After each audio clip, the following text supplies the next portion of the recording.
Sauveur me conduit partout, quoi désirer davantage.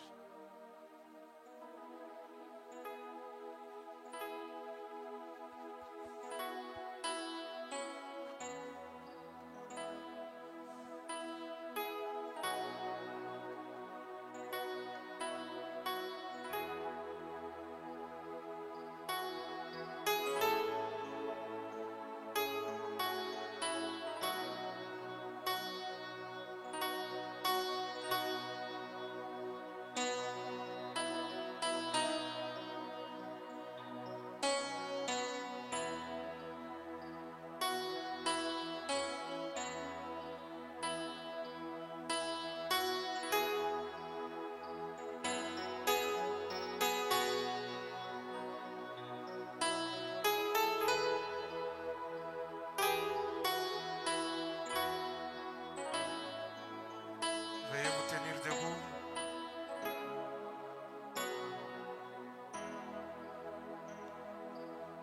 Mon sauveur me conduit par un désir et davantage. Tout est je de sa grâce, il me guide dans la vie et du ciel, réconfort divin par la foi constante en lui, car je sais, quoi qu'il m'arrive, Jésus le transforme en bien. Et moi, car je sais, quoi qu'il m'arrive, Jésus le transforme en bien. Mon sauveur me conduit partout, me console dans les tourments. Jésus me donne grâce dans les épreuves, me nourrit du pain de vie, même si parfois mes pas trébuchent et mon âme est assoiffé du rocher qui va devant moi. J'ai une fontaine du rocher qui va devant moi.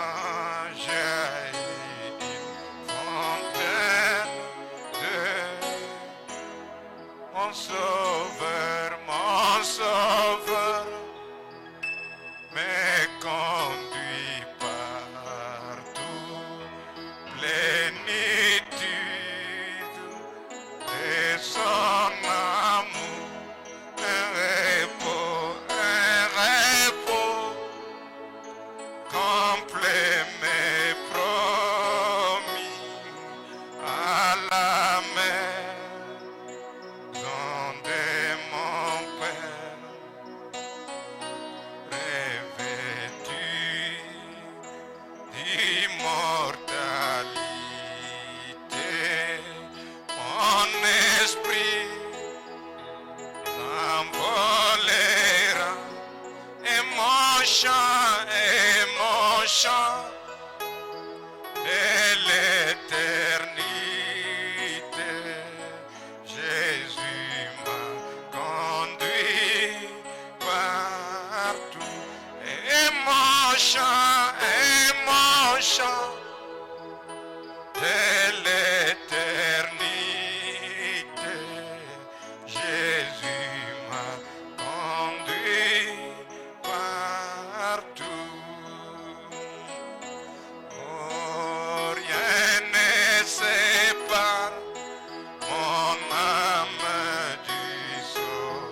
voir sa face bénie. Mon Dieu, rien n'empêche la moindre de ses faveurs. Libère la voix, que rien ne sépare. Les obstacles comme orgueilleux outils, et moi, oh ils n'interviendront. Même si j'ai beaucoup de tribulations, j'ai décidé, rien ne nous sépare. Oh mon Dieu, rien ne sépare mon âme du. Ainsi je peux voir sa face bénie. Mon Dieu, rien n'empêche la moindre de ses faveurs. Libère la voix, que rien ne sépare. Rien ne sépare, même pas les dures épreuves. Même si le monde s'élit contre moi, mais régnant, veillant dans la prière, je vaincrai donc sans rien qui sait. Oh mon Dieu, rien ne sépare mon âme du sort. Ainsi je peux voir sa face bénie. Rien n'empêche la moindre de ses faveurs. Libère la voix, que rien. Prions ensemble le Seigneur. Rien ne sépare notre âme du Sauveur. Rien ne peut nous séparer de voir sa face bénie. Rien ne peut nous empêcher d'avoir accès au moindre de ses faveurs. Il est disposé à nous aider. Il libère la voie. Rien ne peut nous séparer. Rien ne peut nous séparer de sa grâce. Rien ne peut nous séparer de ses bontés. Rien ne peut nous empêcher d'avoir accès à ses bénédictions. Rien ne peut empêcher. Si nous pouvons mettre de côté tout obstacle, lui va libérer la voie. Rien n'empêche. Rien, même les dures épreuves. Même si le monde se ligue contre moi, mais régnant, veillant dans la prière, moi je vaincrai donc sans rien qui sépare.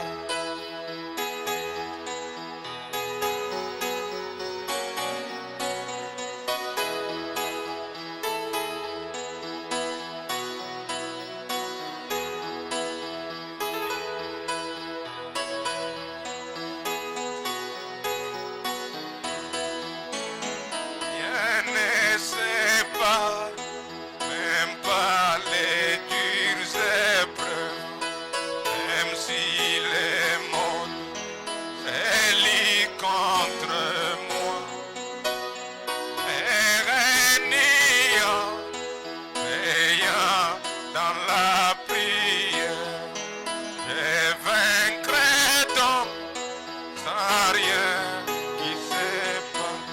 Mon Dieu, rien ne sépare mon âme du Sauveur. Ainsi je peux voir sa face bénie. Rien n'empêche la moindre de ses faveurs. Libère la voie, que rien ne sépare. Oh mon Dieu, rien ne sépare mon âme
dois dire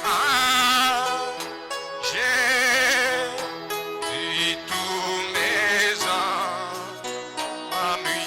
Il est l'ami bon, il est l'ami bon, compatissant. Et j'ai lui des aimants, fidélité.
et glorieux Père céleste, notre Dieu, venons devant toi, Seigneur, avec deux mains levées vers toi. Tu es celui qui sonde le cœur et le rein. Et tu as vu, Seigneur Dieu, chaque main levée. Et tu connais le besoin qui est derrière, Seigneur Dieu de gloire. Nous te prions, ô Dieu de gloire, d'exaucer la prière de tes enfants, ô notre Dieu, et de faire en sorte que nous puissions, ô Dieu, sortir de ces lieux en étant soulagés, en étant consolés, Seigneur, en étant, ô Dieu de gloire, ô Dieu satisfait par ta présence et par l'exaucement à la prière, Seigneur Dieu. Tu es celui qui a dit, ô Dieu, au travers de ta parole, ô Dieu, toi qui exauces les prières, tous les hommes viendront à toi. C'est ainsi que nous sommes venus, Seigneur Dieu de gloire, parce que nous croyons que tu es celui qui exauce à la prière, Seigneur Dieu. Ô Dieu de gloire, exauce à la prière de tes enfants, mon Seigneur, et sois l'alpha et l'oméga qui commence avec nous, avec cette, ô Dieu de gloire, cette réunion, ayant la prééminence et le contrôle sur chaque fibre de notre être, sur chaque partie du service, Seigneur Dieu de gloire. Bénis les chants, bénis la parole que nous aurons à écouter, Seigneur, d'un moment à l'autre. Que ta présence, Seigneur Dieu de gloire, ô Dieu, soit avec nous et nous parle, mon Dieu, mon roi. Hâte le pas de ceux qui viennent encore et donne-nous des moments bénis en cet après-midi, Seigneur Dieu. Élève notre foi dans les lieux célestes en Jésus-Christ, là où nous pouvons croire que tout est possible, Seigneur Dieu de gloire. Accorde cela, Seigneur. Au nom de Jésus-Christ, nous avons ainsi prié. Amen. Béni soit le nom du Seigneur Jésus-Christ. Saint des lumières, proclamez Jésus, la lumière du monde. Et nous allons écouter la parole du Seigneur.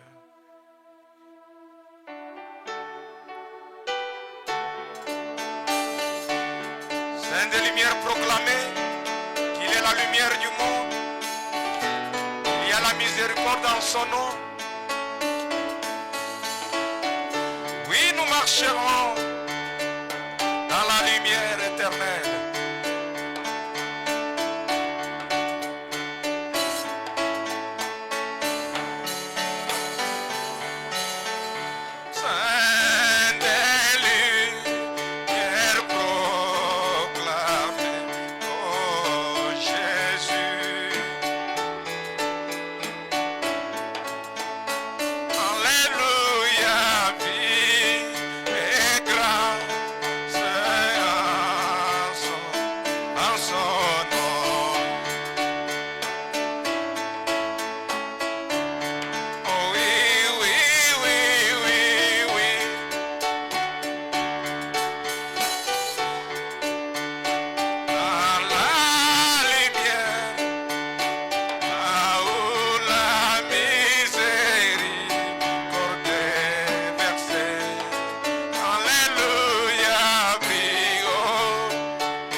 Seigneur, Dieu Tout-Puissant, Père bien-aimé, nous te sommes infiniment reconnaissants pour la grâce que tu nous donnes ce soir d'être appelés enfants de Dieu et pour cette opportunité que tu nous accordes d'être ici pour t'adorer et entendre ta sainte parole.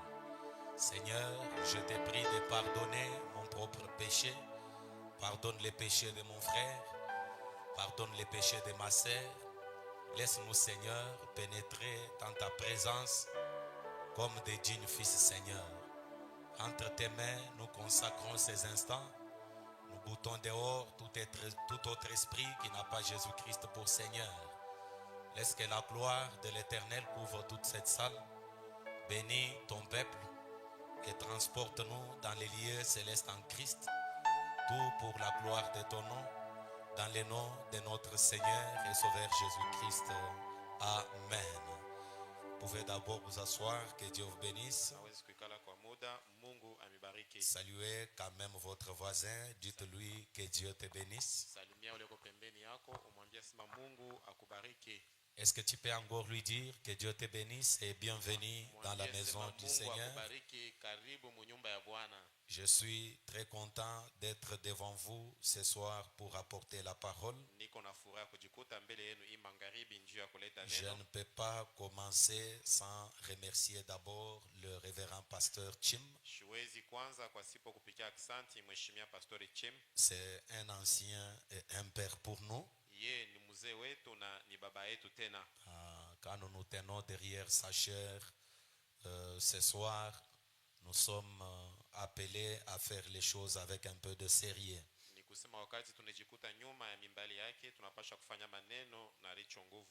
Vraiment, je suis très heureux de vous retrouver ici. J'ai eu à fréquenter cette église il y a quelques années. Mais c'est depuis 2019 que Dieu nous a envoyés à Kinshasa, où je suis pasteur du tabernacle des omnipotents dans la commune de Kin.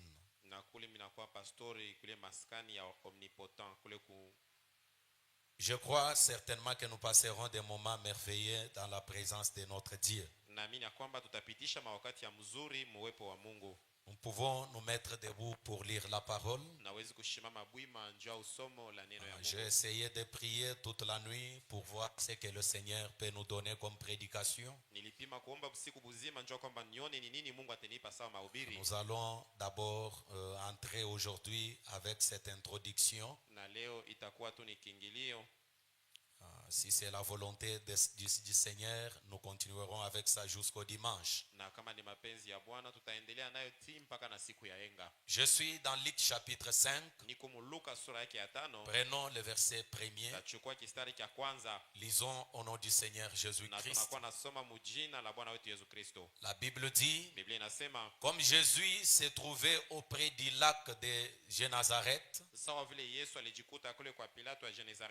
et que la foule s'est pressée autour de lui pour entendre la parole de Dieu, il vit au bord du lac des barques,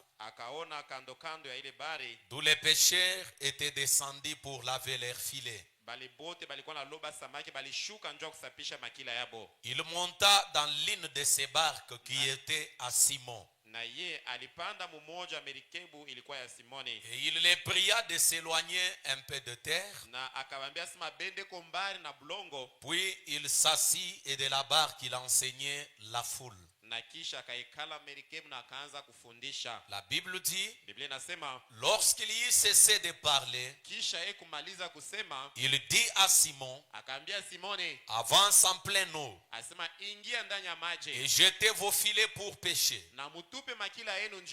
Simon lui répondit, Maître, nous avons travaillé toute la nuit sans rien prendre. Amen. mais sur ta parole, lakini kufuatana na neno yako je jeterai le filet. nitatupa makila. La Bible dit, l'ayant jeté, Biblia inasema kisha yeye kutupa vile, ils prirent une grande quantité de poissons na ye akalopola samaki mingi, et leur filet s'est rompé. na ile makila yabo ikaanza Ils kukatika. firent signe à leurs compagnons qui étaient dans l'autre barque de venir les aider. Na akaita wale wajirani wengine walikuwa merikebu bakuye babasaidie. Ils vinrent et remplirent les deux barques Na bo bakakuja bakayaza ile mamerikebu mbili, au point qu'elles enfonçaient. timu namuna ya kwamba bujito wa samaki ile bahari Que kama Dieu kubukuja. bénisse sa parole. Mungu abariki usomo la neno yake. Acclamons quand même pour la gloire du Seigneur. Je me tiens ce soir devant un peuple ramené à la parole. Na hii magharibi najikuta mbele ya taifa yenye kurudishwa kunena. Avant son déplacement, l'ancien a eu à faire un grand travail ici. Na mzee mbele ya kwenda alifanya kazi kubwa. Vous êtes déjà ramené à l'éternel. Na mwe mlisha kurudishwa mbele ya wamilele. Et nous allons parler à un peuple déjà ramené dans la présence Na de Dieu. tuko tunasemea kwa ile taifa yenye lisharudia muwepo wa Mungu. Est-ce que nous pouvons encore une fois acclamer pour la gloire de notre Dieu? Amen. Je vais un peu introduire avec cette écriture du prophète. Itakuwa kiingilio kupitia hii andiko ya nabii. Dans la rédemption dans sa totalité, dans la joie. Ni ile ukombozi mutele na ndani ya furaha. Prêché le 30 mars 54. Yenye kubiri mwile tarehe. Paragraphe 27. 27. Est-ce que vous aimez la parole? Amen. Aimez-vous la parole du Seigneur? Amen. Frère Branham dit, Ndugu Branham anasema, et puis il y en a beaucoup parmi nous. asema kuna kuwa ba mingi katikati yetu. Il y en a certains ici chez nous à Life Tabernacle Kuna kuwa ba moja katikati yetu huku ku Life Maskani. qui prient, Benye kwa naomba, qui jeûnent, benye kwa nafunga chakula, mais qui ont peur de prendre possession de l'objet de leur prière. lakini banakuwa na boka njoo kushika kenye balikuwa naomba maombi. C'est avec ça que nous allons introduire. Njoo na ile tutaingia nayo. Frère Branham dit, il y a certains parmi vous qui Ndugu prient. Branham anasema ba moja katikati yenu banakuwa naomba. Ils se sacrifient pour venir à l'église. Banakuwa najitoa njoo ya kwa mkanisa. Ils jeûnent. Beko banafunga chakula. Ils se consacrent. Banakuwa najitolea. Du 1er au 30, ils sont en Kuanzia jeûne. kazi moja timu mpaka siku ya 13. Ils prient. Banaomba. Ils jeûnent. Banafunga chakula. Mais tout en ayant peur de prendre possession de l'objet de leur prière. Lakini benekuwa na boka ya kubeba kitu kenye balikuwa naomba. Frère Branham dit, voyez-vous? Ndugu anasema mnaona? Eh bien, Asema vizuri. est-ce que je peux lire quelque chose? Amen. Ça ne vous avancera à rien de gêner Asema haitakusaidia kukintu kama unafunga chakula et de prier, na ukiombe à moins que vous n'ayez des œuvres qui accompagnent ça. mpaka kama unakuwa na matendo yenye kuwa na shindikiza ile. Prier seulement ne suffit pas pour changer votre vie. Kuomba akustahili kwa kunyewe njoo kubadilisha maisha yako. Jeûner seulement ne suffit pas pour changer votre destinée. Hata kufunga kwa chakula akutabadilisha kwenye unaenda. Quelqu'un peut avoir une vie de prière. Mtu anaweza kuwa na maisha ya maombi. Il peut avoir une vie de jeûne et de Anaweza kuwa consécration. nafunga chakula na kujitolea. Il peut se sacrifier, venir à l'église chaque Anaweza jour. kujitoa na kuya mkanisa kila siku. Mais s'il manque de prendre certaines décisions, Lakini kama unakosa kuchukua mipango fulani, cela ne vous amènera nulle part. ile aina na kule itakupeleka. Est-ce que je peux entendre un amen? Amen. Frère Branham dit, Ndugu Branham anasema, ça ne vous avancera rien de asema jeûner haitakusaidia kukintu kufunga chakula et de prier, na kuomba à moins que vous n'ayez des œuvres qui accompagnent ça. mpaka kama unakuwa na matendo yenye kuwa na shindikiza vile Frère Branham vyote. dit, Ndugu Branham anasema, vous aurez beau avoir toute la foi possible, asema unaweza kuwa na imani yote yenye nastahili, ça ne vous avancera absolument à rien. haitakusaidia kukintu hata kimoya. À moins de vous avancer jusque-là, Inabidi mbele wewe usonge mbele tina de pale, faire face à la ni chose kusema ushimame mbele ya kile kitu et de vous en emparer. na we Frère ukibebe. Branham dit c'est tout. Ndugu Branham anasema kuna malizika. Vous devez aller de l'avant. Asema unapasha kusonga mbele. Prier c'est bien. Kuomba ni kuzuri. Jeûner c'est bien. Funga chakula ni mzuri. Mais Lakini tu dois aller de l'avant. unapasha kwenda mbele. Est-ce que quelqu'un peut dire Amen? Amen. Frère Branham dit, Ndugu Branham anasema, vous devez vraiment faire les pas anasema unapasha kupika hatua et les faire quoi qu'il arrive. na ufanye kiote kinawezi kukuomba. Frère Branham Ndugu ajoute, Branham anasema, quand vous demandez quelque chose, anasema wakati unaomba kitu fulani, quand vous demandez quelque chose à Dieu, wakati unaomba kitu fulani kwa Mungu, quand vous demandez quelque chose à wakati Dieu, unaomba kitu fulani kwa Mungu, quand vous demandez quelque chose, wakati unaomba kitu fulani, allez le chercher. wende na ukakitafute. Allez le chercher. Wende na ukitafute. Pourquoi? Juu ya nini? Dieu a dit Mungu alisema, que ça vous appartient. alisema kwamba kile kitu ni kiako. Amen. Amen. Si vous demandez quelque chose au Père en mon nom, Kama unaomba kitu fulani kwa Baba mjina langu, croyez que vous le recevez. we Ouvrez-moi amini ya ça. kwamba utekipokea. Croyez que vous le recevez Amini ya kwamba utekipokea et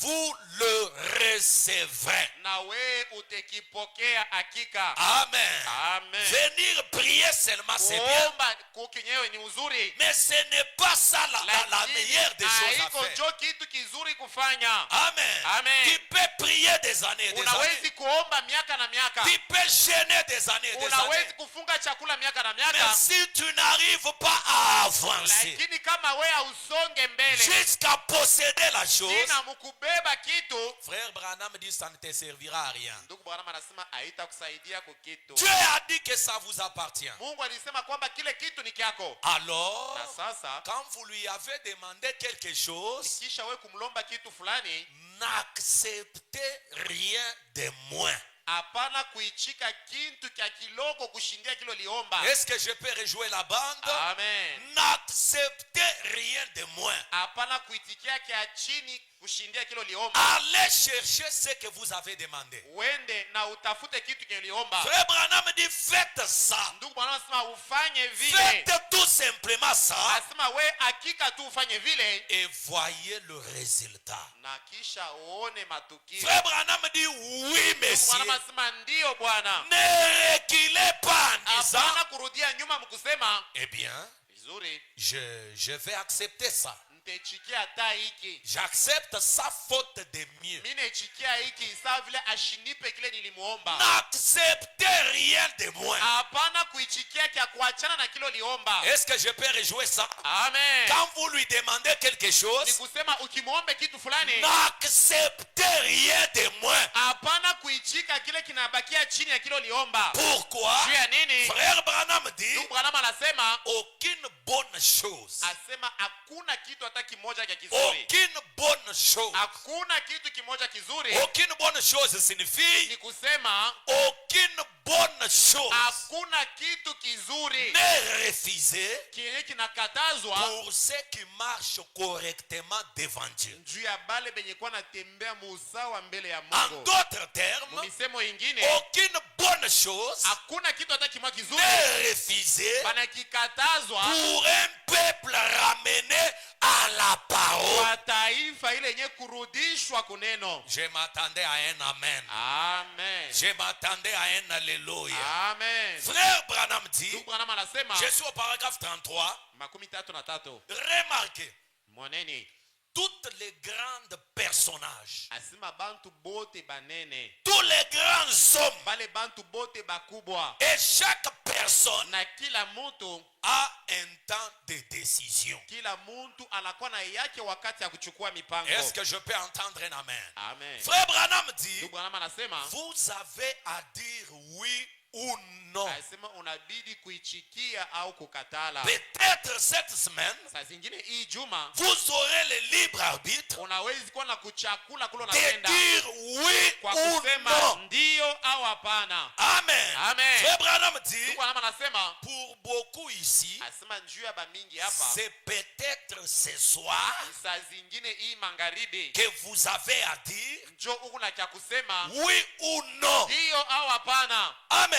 Amen. Pour beaucoup d'entre vous, juu ya bamingi katikati yenu, notre présence ici uwepo wetu hapa peut être une seule occasion inawezi kuwa tu ni bati que moya Dieu vous donne ile Mungu anakupa de prendre la décision ya uchukue mipango de changer toute votre vie. na ubadilishe maisha yako yote Est-ce mzima. que je peux entendre un amen? Amen. Les choses de Dieu Vitu vya Mungu se donnent parfois dans la simplicité. vinapelekaka saa zingine tu mkunyenyekeza. Tu n'as pas besoin de voir le ciel s'ouvrir, Aulazimishe kuona mbingu ifunguke les 4 êtres vivants descendre au le viumbe ine vishuke pour changer ta destinée. juu ya kubadilisha maisha yako. Dieu peut changer ta vie Mungu anaweza kubadilisha maisha yako d'une manière inentendue. munamuna yenye batu abawezi Et kusikia. frère Branham dit, Na nabii anasema peut-être ce soir, asema saa zingine hii magharibi c'est une occasion donnée à quelqu'un inawezi kuwa bahati yenye kupewa kwa mtu de dire soit oui ou ya non. kwamba aseme ndio au hapana. Pour beaucoup ici,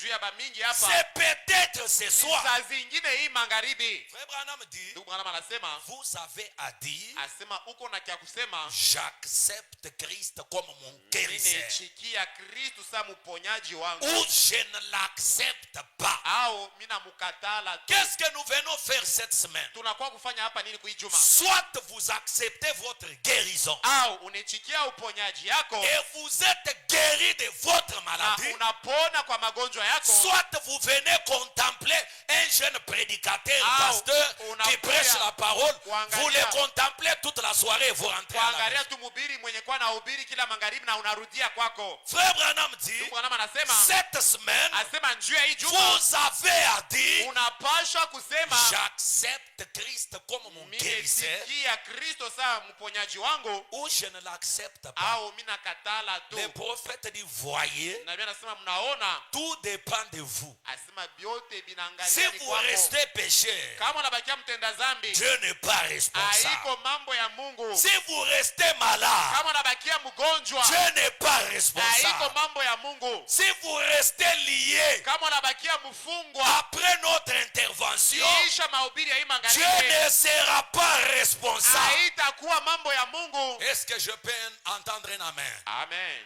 Dans la Bible où nous venons de lire, Biblia mtu atokea kusoma elle nous parle de notre Père Pierre, iko netuambia ya ule baba yetu Petelo, qui était un pécheur expérimenté. ye mwenye alijua kuloba samaki maisha yake yote. Il a travaillé toute la nuit sans rien attraper. Alitumika busiku buzima kwa shipo yeye kupata kitu. Frère Branham commente un peu ça. Ndugu Branham anakuwa anasemea kwa pa Peut-être imani. c'est la situation que traverse quelqu'un ici. Saa zingine ni mambo kwenye mtu mmoja hapo kunapitia. Tu as lutté toutes les années passées. Uko mwenye kupima miaka yote Ça inapita n'a pas marché.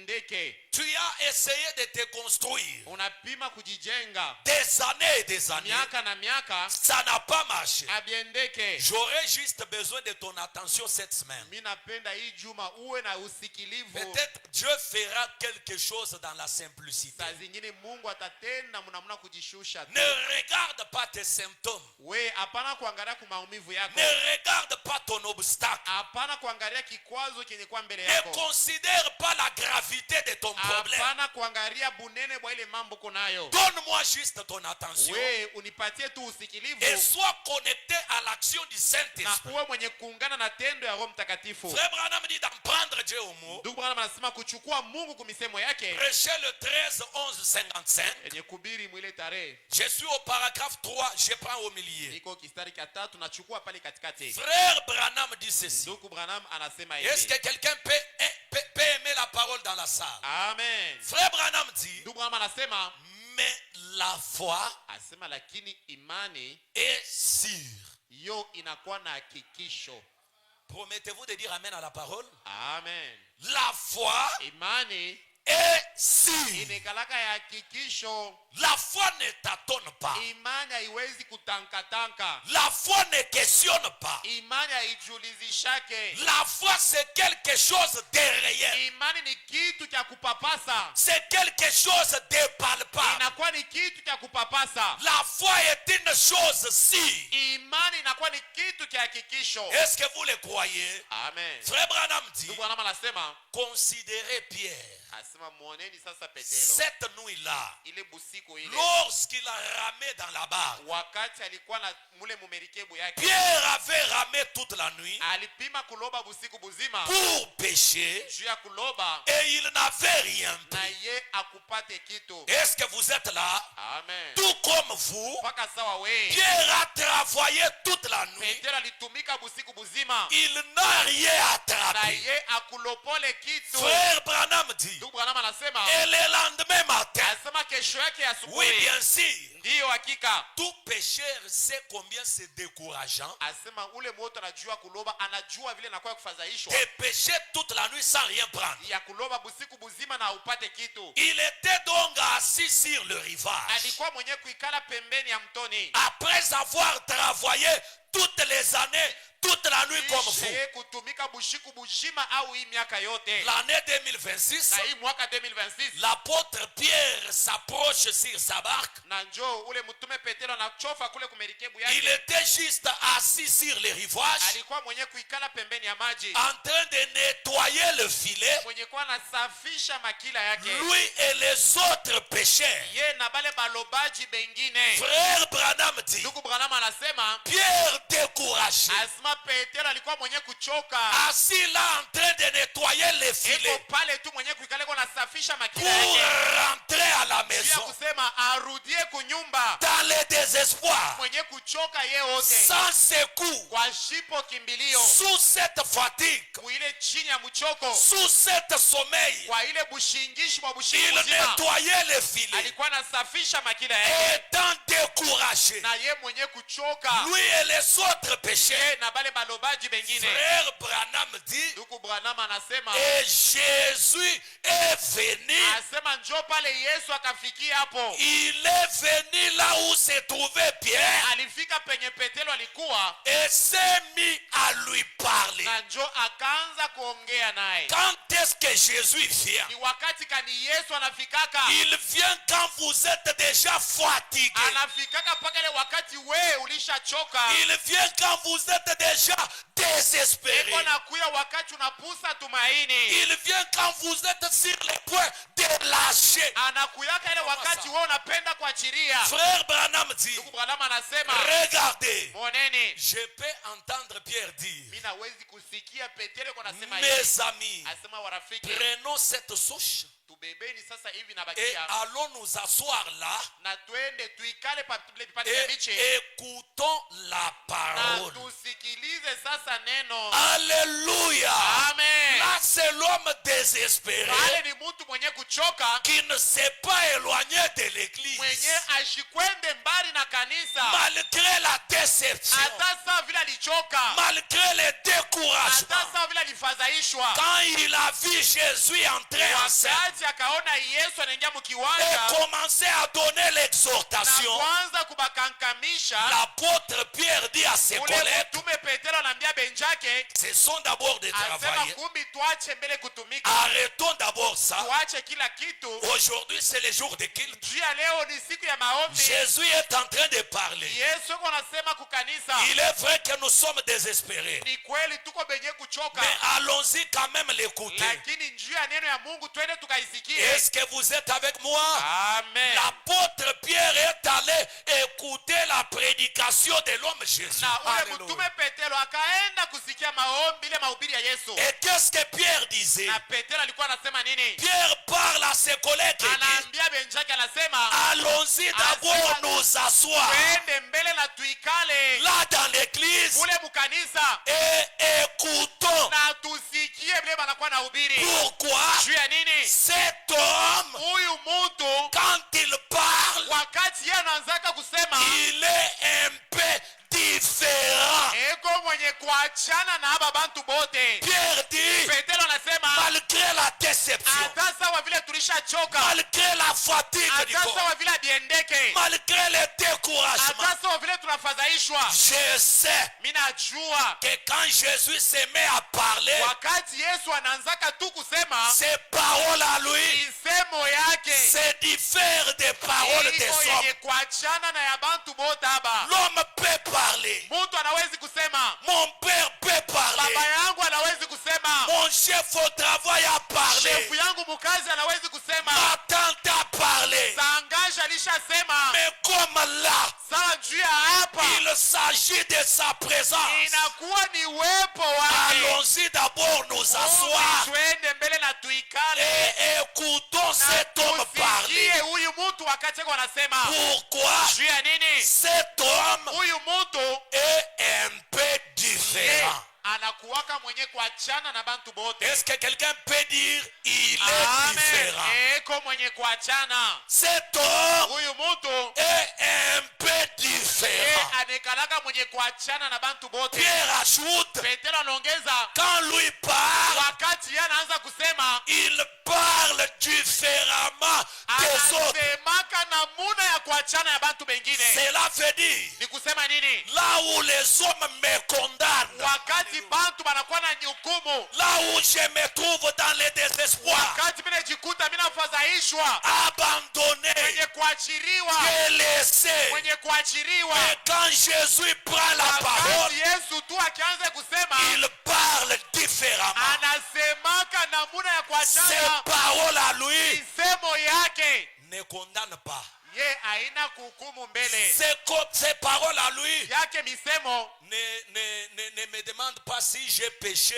Hapana. pour me retrouver dans cette situation ici. hapana kujiuliza sema ulitenda dhambi njoo unajikuta mwii mambo au. Mais toi, quand tu es venu dans cette église, Wewe pale unakuwa mwii kanisa, tu étais ensemble avec ses frères. ulikuwa pamoja na ndugu fulani, Comment il achète des parcelles et na construit? kuna kani yego unauza mampango na Mais nyenga. toi, tu ne fais que faire du Sasa surplace. wewe unajishungurukia paka Ça, pale c'est moya. le langage des hommes. Hii njoo vile bantu wanasemaka, L'homme ne console pas. mtu ye hawezi kukufariji. La consolation ne se trouve pas en lui. Ufariji haiwezi kuwa ndani ya mtu. Quand l'homme vient, Wakati mtu anakuya, il t'enterre davantage. ye anakushika tena mara nyingine. L'enfant est gravement malade. Mtoto yuko na gonjwa zaidi. Hein, tu as cet enfant-là mongol à la maison. Huko na leo mtoto wa kichwa mnene kunyumba. Mais quand mongol, Ule bumbafu. quand lui arrive, Wakati yeye anafika, il te pose la question de eko na savoir, kuuliza sema, est-ce que tu as quand même interrogé ta femme? bwana ulishakulizisha kwa bibi yako ule hao. Comment c'est arrivé? Fiko benye kufika je? Une telle chose ne peut pas arriver. Ashiwezi kuzana mtoto wa Il hivi. doit y avoir une raison. Unapasha kuwa sababu Depuis que vous vous êtes mariés, tangia mlioana vous n'arrivez pas à concevoir. amufike mkupata mimba Est-ce juu ya que nini? tu as quand même interrogé ta Sasa femme? ushakulizisha kwa bibi yako ule hao. Peut-être tu as péché Saa contre Dieu. zingine ulitenda dhambi mbele ya Mungu. C'est ça l'homme. Njo muntu ni ule. Et quand Pierre a compris ça, Wakati Petro akaelewa ile, il dit à ses amis, akaambia benjake, quand lui parle, wakati yeye anaanzaka kusema, il se diffère des autres. ye anaachanaka na bantu bengine. Frère Branham dit, Ndugu Branham anasema, Pierre leur a dit, Petro akawaambia, il parle différemment des autres. anasemaka namuna kuachana na bengine. Voyons ce qu'il en est de ces Nazaréens. Asa tuone huyu wa Nazareti atetuambia nini. Allons-y d'abord écouter ces saints exaltés. Twende mbele tukasikilize yule mtakatifu. Frère Branham dit, Ndugu Branham anasema, il est donc allé là. asema njo bakaenda kule. Il s'est assis près de là où l'homme parlait. Asema njo akaenda kuikala pembeni ya pale ule bwana alikuwa Frère anasema. Branham dit, Ndugu Branham anasema, et na il n'est pas seulement assis là où l'homme ye parlait, akuikale tu pembeni ya ule alikuwa anasema, mais je vois Pierre lakini mimi naona Petelo se rapprocher un peu plus. anachofa tena karibu zaidi na Yesu. Plus il écoutait Jésus, Zaidi alikuwa anashikia Yesu. plus il s'approchait de lui. Zaidi eko na mchofea. Plus Jésus parlait, Zaidi Yesu alikuwa anasema. plus Pierre oubliait ses problèmes. Zaidi Petelo akaanza kusahabu ile mambo alikuwa nayo. Il s'élevait un peu de sa chaise. Analamuka kwa mbele mukiti. Il s'approche plus près Kisha de la chaise. anakaribia kwa mbele karibu na Il mimbari. ponctue amène à la parole. Anasema ami na kuneno. Il dit que non, ce qu'il déclare là, c'est la Anasema vérité. ile anasema ni ya kweli. Il s'approchait près du Alikuwa prédicateur. anachofa karibu na ule alikuwa anahubiri. Il croyait certainement ce qu'il disait. Hakika tu aliamini bila alikuwa anahubiri. Frère Branham dit, Ndugu Branham anasema. et alors, Na kisha vous savez, mnajua Jésus, Yesu il a emprunté la barque de Pierre njo akakongola ile mtumbwi ya Petelo et il y est monté. na njo akapanda mo. Je me demande, mes frères, Vile jiuliza wa nduku, est-ce qu'il n'y avait-il pas d'autres barques là? sasa akukukwema mitumbwi ingine ya yeye kupanda? C'est une question que je me suis posée. Niulizo nilikuwa najiuliza. N'y avait-il pas d'autres barques là? Akukukwema mitumbwi ingine hao? Mais Jésus trouve bon lakini Yesu yeye anaona tu d'aller mzuri encore apprêter ya kusema akongole ko mbele la petite dîme et l'offrande de la personne qui était découragée. ile chekumi ya ule mtu mwenye alikuwa mwenye Gloire au kufurahishwa. Seigneur. Amen. Il a travaillé toute la nuit, Anatumika busiku buzima toutes les années sans rien prendre. miaka yote yeye ashipate kitu. Mais quand Jésus arrive, Wakati Yesu yeye anafika il commence encore à demander. anaanzia hapo tena kuomba. Prends les miettes qui te restent, We beba ile kiloko yote kunayo. achète quelques sacs de ciment Uza kwa mbele mifuko ya sima. pour le travail du temple. Juu ya majengo hii tukunayo. La Pierre étant découragé, Pale Petero mwenye kufadhaishwa, désespéré, mwenye kuchoka. j'ai travaillé toute la Mimi nuit natumika bushiku sans rien prendre. Sipate kitu. Alors qu'il y avait des grands hommes d'affaires Sasa kulikuwa batenda biashara ba nguvu qui pale. pouvaient lui construire les temples. Penye baliwezi kumunyengea hekalu. Jésus ne les a pas regardés. Yesu akuangalie kwa bale bote. Il court vers la personne qui était découragée, Anaenda mbele ya ule mtu mwenye kuchoka. qui a travaillé toute la nuit, Mwenye alitumika busiku toutes buzima. les années passées, Miaka yote hii yenye sans kupita. rien prendre. Washipo kupata kitu. Jésus décide d'emprunter encore sa petite Sasa barque. anafika pa ile merikebu yake njoo alipenda tena kukongola. Mais pasteur, tu ne Pasteur. sais pas que j'ai perdu ma voiture l'année Auyua passée. sema hii gari nilipoteza mwaka iliyopita. Tu ne sais pas que mes magasins ont pris fait la vie. Auyua sema mamagazi yangu yote lilungula. Pierre, emprunte-moi ta barque. We Petero nikongoshe mbele mtumbu yako. Je monte à porter la parole. Nipande na nyende nikahubiri neno. Parfois, c'est la manière de faire de Dieu. Saa zingine njoo vile Mungu anakuwa anatendaka. Quand il est sur le point de bénir quelqu'un, Wakati anakuwa karibu na kubariki mtu, il vous réclame d'abord quelque chose. anakudai asema umupe kwa mbele kitu Est-ce que fulani. je peux vous déclarer une chose, mes amis? Amen. Quand vous voyez Dieu commencer à vous réclamer trop, Kama unaona Mungu anaanza kukulomba sana, comprenez qu'il est sur le point de vous bénir leo trop. asema anakuwa karibu na kukubariki zaidi. Quand vous voyez Dieu avec une main tendue, Kama unaona Mungu anakunyoloshea mkono, au chantier, on a besoin de ciment. ule ukanisa banalomba sima, On a besoin de carreaux. banalomba ko makaro, On a besoin de l'eau. banalomba mai, On a besoin de gravier. banasema tuuze ko mchanga, Acheter des planches. uze ko mambao. Nous sollicitons ceci, cela. Tafuta iki na kile. Mon cher Pierre, Oh, Petero wa kweli. précipitez-vous à le faire. Sasa we fanya mwako wote uuze bile banaomba. Empruntez toute la barque. We tayarisha tu mtumbu yako. Comprenez qu'il y a plus de bonheur à donner qu'à recevoir. Elewa sema kuna kuwa baraka mingi mkutoa pale pa kupokea. C'est lui qui réclame auprès de vous est capable de se créer sa propre barque. Ule eko ne milomba, eko na uwezo ya kubeba mwerekebi yake L'or mwenyewe. lui appartient, l'argent lui appartient. Ni kusema maji na mali vyote ni vyake. Que tout ce que vous possédez là lui appartient. Vyote bile unavyo ni vyake. Il est le créateur de toutes choses. Ni yeye ndio mumbaji wa kila kitu. Jésus, sachant que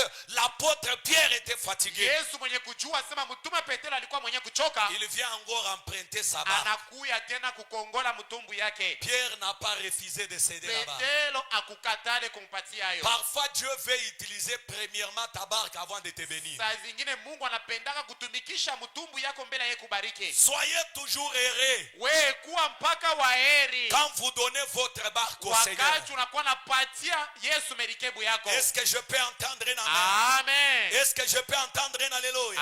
Amen. Écoutez cette écriture. Usikie hii andiko. Frère Branham dit, Ndugu Balama anasema il monta asema Yesu akapanda dans la barque ile mtumbwi de ya Pierre Petero et s'est mis à enseigner Na- la parole. akaikala mo akaanza kufundisha neno ya Mungu. On ne prêche pas la parole comme une récitation.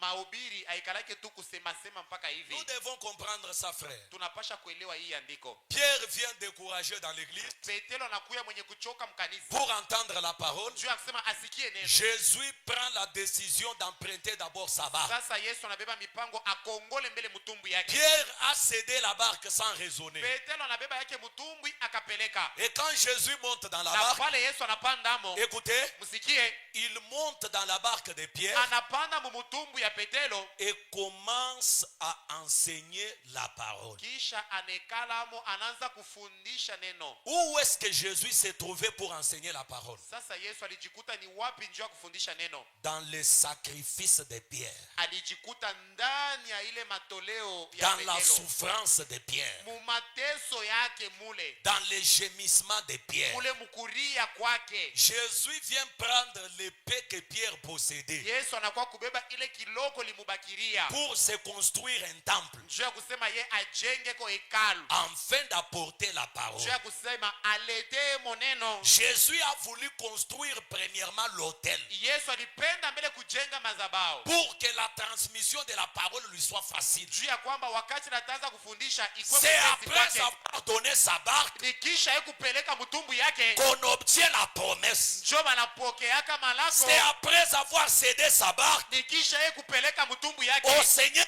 Jésus-Christ. kwa Bwana Yesu Kristo, Et comme il ne reste redevable à na personne, sawa vile baki yake na ndeni ya vous mtu, finirez par obtenir la ni promesse. kusema we utapata malako Et ses yake, promesses à lui, na malako yake, sa parole à lui, neno yake ne peut jamais faillir. haiwezi kuanguka Je kamwe. crois que Dieu a jeté une semence dans vos cœurs. Amen.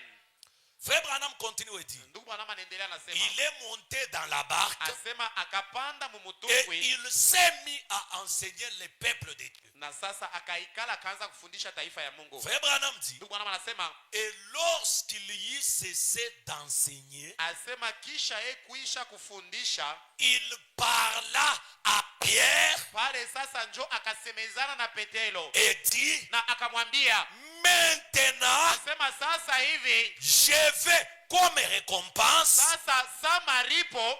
Est-ce que vous écoutez ça? Amen.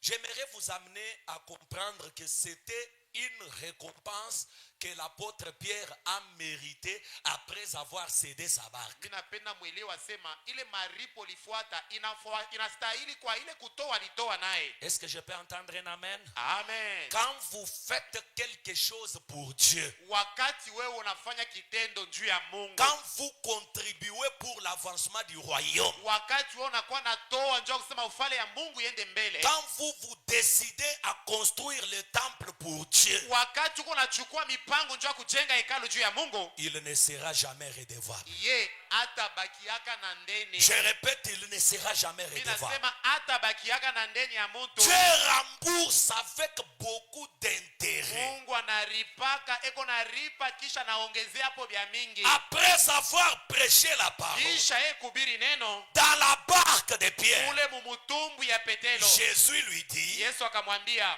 maintenant, asema sasa hivi, je veux que tu avances en pleine eau asema mimi napenda sasa uingie ndani ya maji et que tu jettes le filet pour pêcher. na utupe sasa makila yako njuu ya kuloba. 4 frères Branham dit, Ndugu Branham anasema hivi, eh bien, asema vizuri, Pierre Petelo n'était pas juste un simple car qui avait pêché une ou deux nuits. ashikukwe mtu mwenye aliloba tu samaki bushiku kisha na jana yake. Il connaissait tout le signe Asema anajua maalama yote ya pamai en rapport avec la yenye pêche. kuwa nalingana na kuloba kwa samaki. L'apôtre Pierre Mtume Petelo connaissait ce que doit être la position exacte de la ligne. alijua kwamba kama naweka yake ndobani ataiweka namna fulani, Comment exactement sont les eaux. na anajua sema mwi wakati mai iko na Frère fulani. Branham dit, Ndugu Branham anasema, étant expert de la asema pêche, ye mwenye kujua kuloba wa zamani il a pêché toute la nuit aliloba busiku buzima et n'avait rien pris. na akupate kitu. Maintenant, Sasa hivi, pensez-y un peu. sasa mwazie kwa hii maneno, Voici la chose. moneni mambo ni hii. Je voudrais que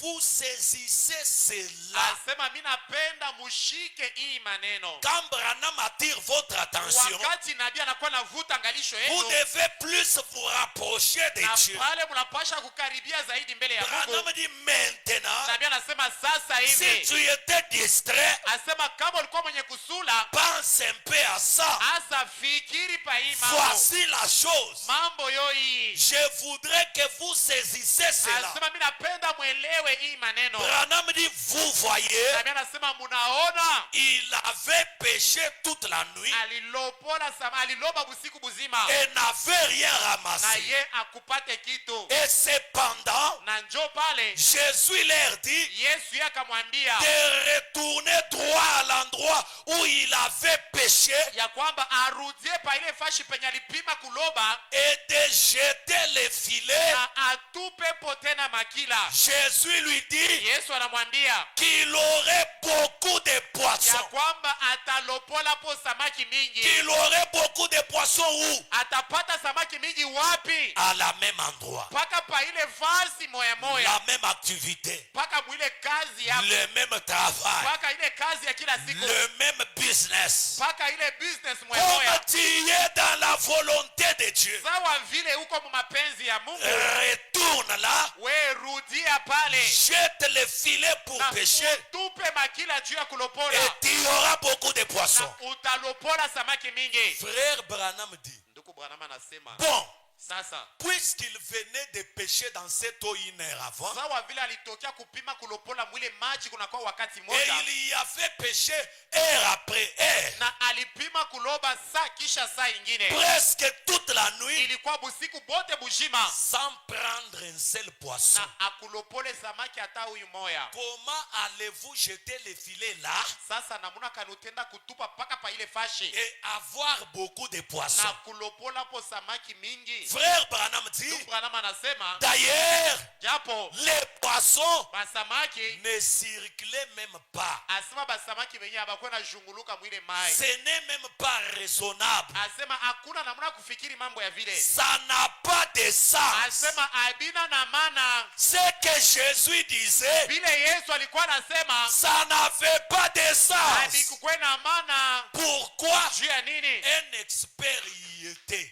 Juu ule anajua kulopola samaki alikuwa Il hapo. a travaillé là toute la nuit. Anatumikia hapo bushiku bushima. Il a travaillé toutes les années. Anatumika hapo miaka yote Et hii. maintenant, Na sasa hivi l'année 2026 s'annonce. mwaka 2026 inaanza. Il est en 2026 Eko mu 2026. et il voit Jésus Na anaona qui Yesu vient lui dire à travers les Bwana prédicateurs, kuambia kupitia mhubiri.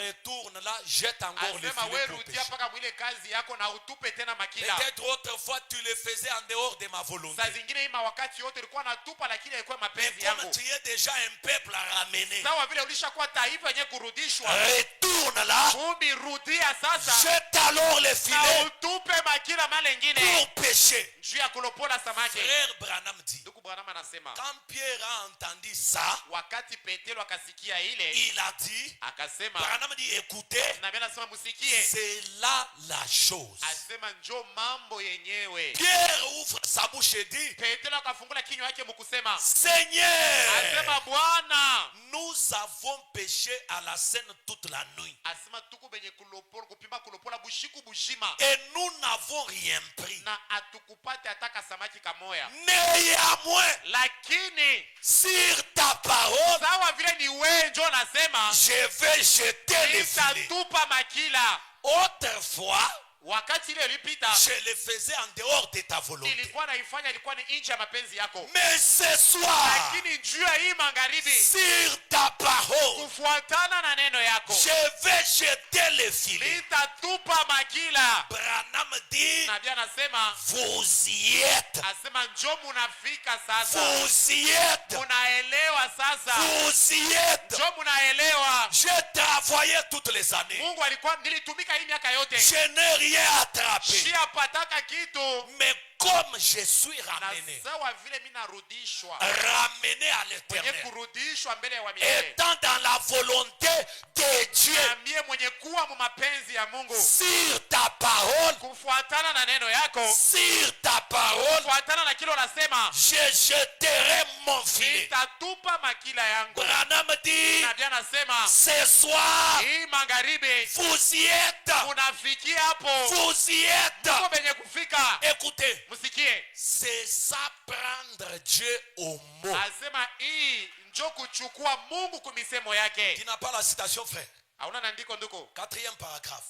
kistari cha 4. Branham dit, Nabii anasema c'est ça prendre Dieu au mot. asema hii njo kubambia Mungu pa misemo yake. Frère Branham dit, Ndugu alama anasema quand on veut prendre Dieu au mot, wakati unapenda kubamba Mungu pa misemo yake, ce n'est pas ce que vous sentez qui compte. haina kile wona sikia njoki ya mafaa. Un homme appelé à prendre Dieu au mot, Mtu mwenye anaitwa mtu akuchukua Mungu kwa misemo Il yake, ne s'appuie pas sur le cinq sens. ye ashegemee pa ile kuonja kwake. Ce n'est pas ce que vous sentez qui compte. Haina kile unasikia kupitia mwili wako. Ce n'est même pas ce que vous goûtez qui Haina compte. hata kile unaonja njo kiko na maana. Ou ceci, Au iki ou ce que cela déclare. au kile kingine kinasema. Ici, Hapa nous ne sommes pas venus hatuko benye kuya parler des déclarations des médecins. juu ya kusema kile munganga alikwambia.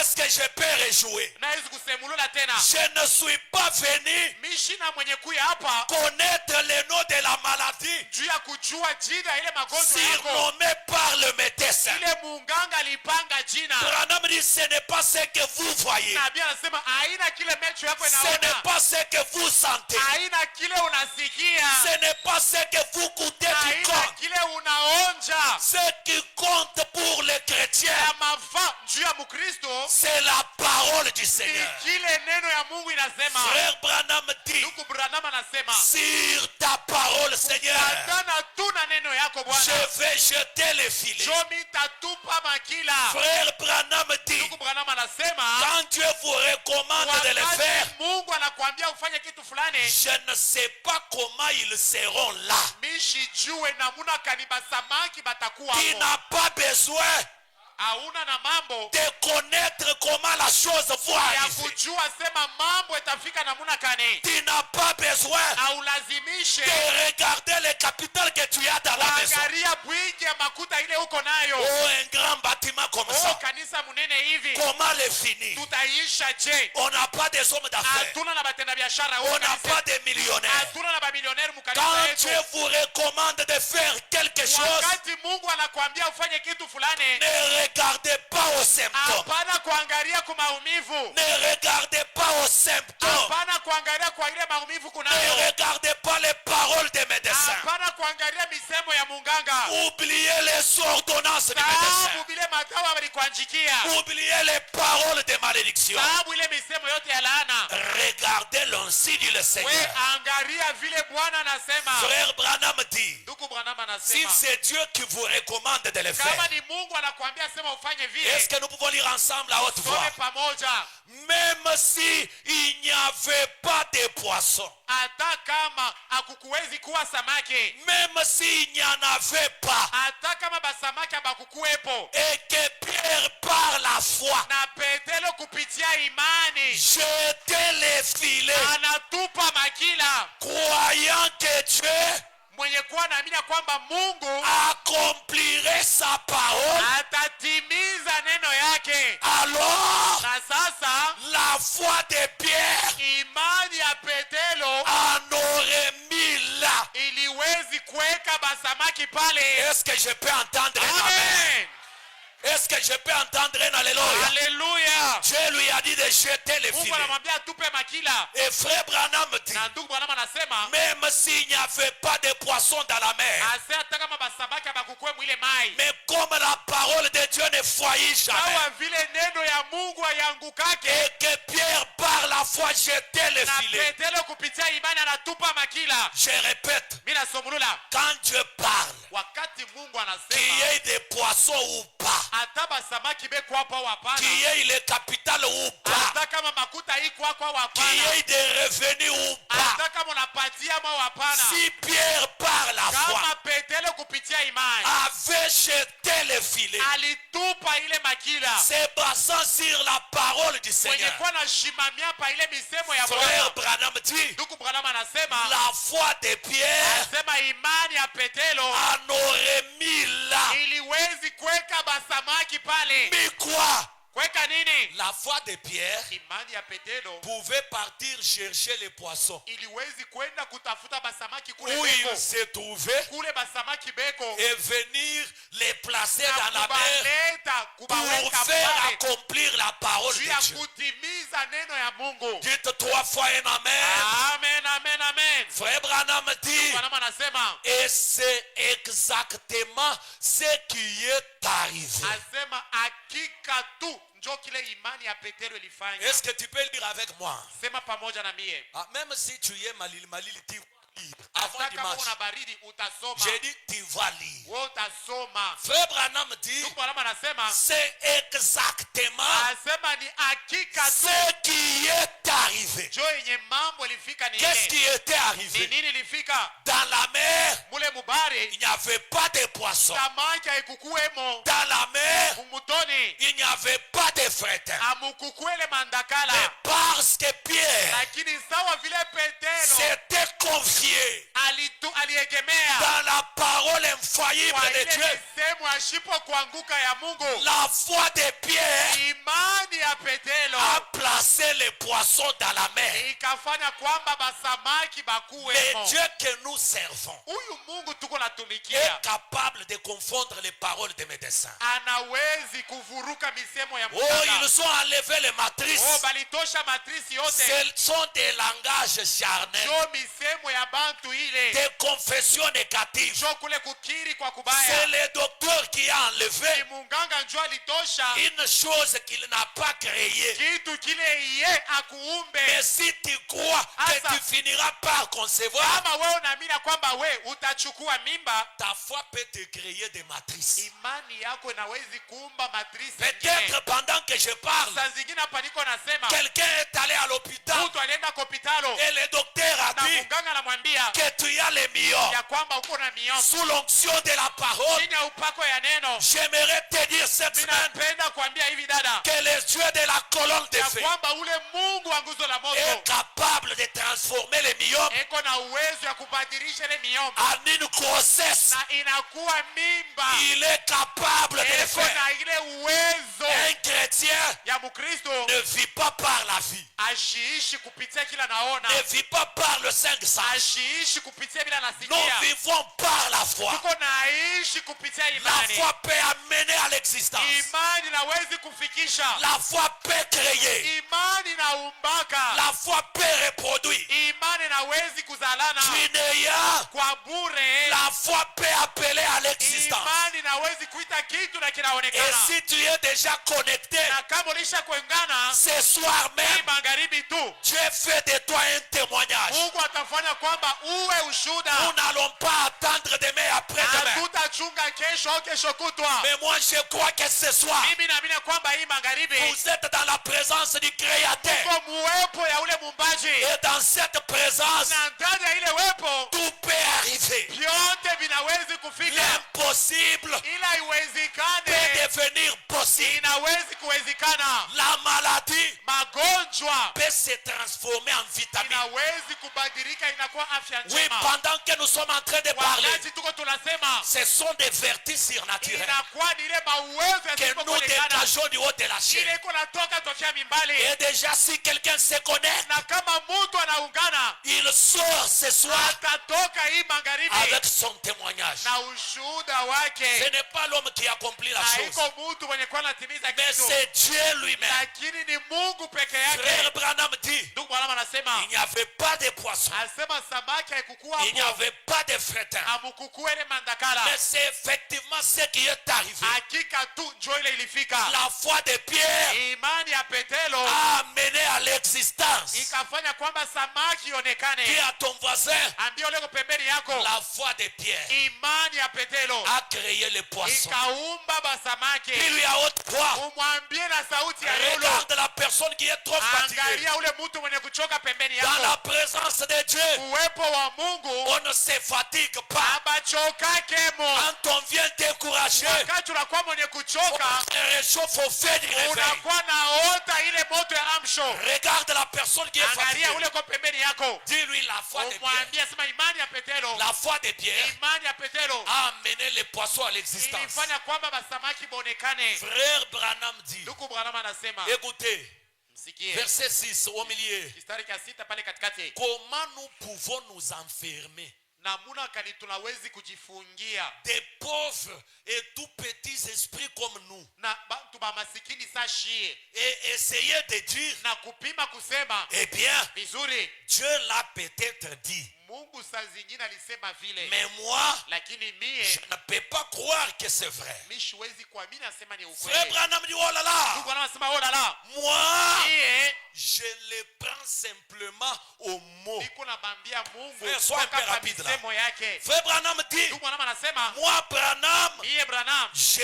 le prends simplement au mot. niko namubambia mpaka pa misemo yake. Je dis que sa parole est vraie. Mimi nasema kwamba neno yake ni ya kweli. J'ai dit 6 vers la fin Mimi là. nasema kule chini. Frère Branham dit, Ndugu anasema oh là là, oh la la. moi, Branham, Mie Branham je le prends simplement au mot. niko namubambia mpaka pa misemo yake. Cette semaine, Hii juma je le prends simplement niko au mot. namubambia tu mpaka pa misemo yake. Je dis que sa parole est vraie Nasema kwamba neno yake ni ya kweli. et je la crois. Na mimi naamini. Et quand je crois la Na parole, kama mimi naamini neno, je fais ma confession mimi nakuwa nakiri kupitia kinywa changu. et je m'en tiens à la parole de Dieu. Na mimi nashimamia kwa kile Mungu alisema. Et cela règle la question. Na mambo yote inaishia pale. C'est quand on croit, Kusema wakati unaamini, on confesse.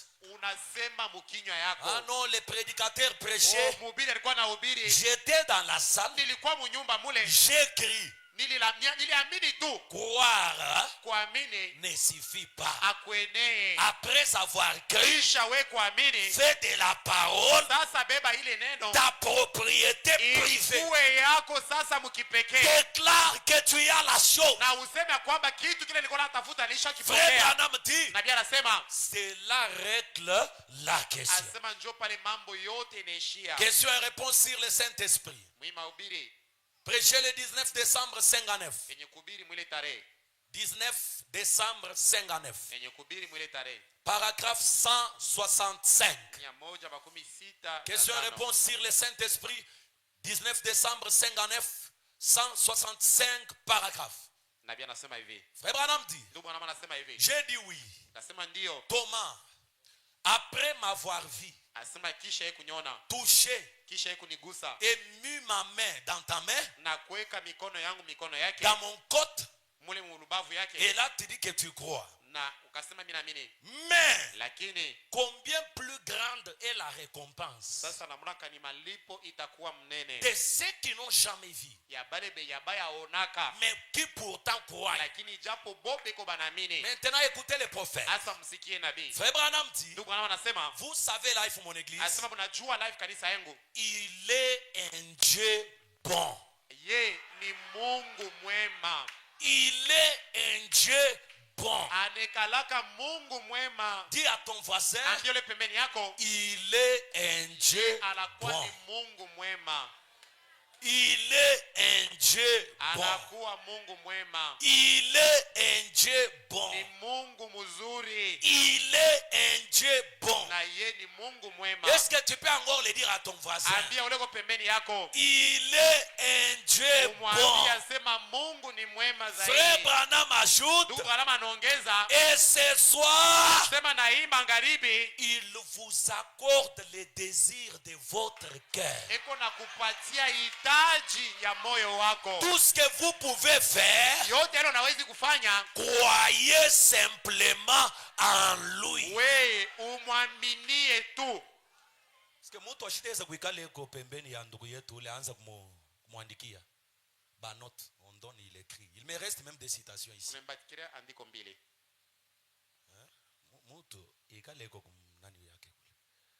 Frère Branham dit, Ndugu Branham anasema, il est un Dieu bon. asema ye ni Mungu mwema. Et ce soir, Na hii magharibi il vous accorde les désirs de votre cœur. eko nimepatia hitaji ya moyo wenu. Croyons simplement en lui. We umwaminie tu. Frère Branham ajoute, Ndugu Branham anaongeza, c'est le coup mortel donné à Satan. asema ile njo ngumi ya kuwa nayo shetani. C'est que quand vous croyez en Dieu, Kusema kama kawa unaminia Mungu, c'est le coup mortel ile inakuwa ni ngumi ya nguvu unapiga donné à Satan. unapiga shetani. La prière seule ne suffit pas. Maombi yo yenyewe ayeneye. La prophétie seule ne suffit pas. Unabii yo yenyewe ayeneye. Les jeûnes seuls ne suffisent pas. Kufunga chakula kwa kunyewa kweneye. Prendre Dieu au mot, Kubeba Mungu kumisemo yake. c'est le coup mortel Asema ile njoka pato unapiga donné à Satan. unapiga shetani. Frère Branham dit, Ndugu alama anasema, écoutez mes amis, sikia warafiki,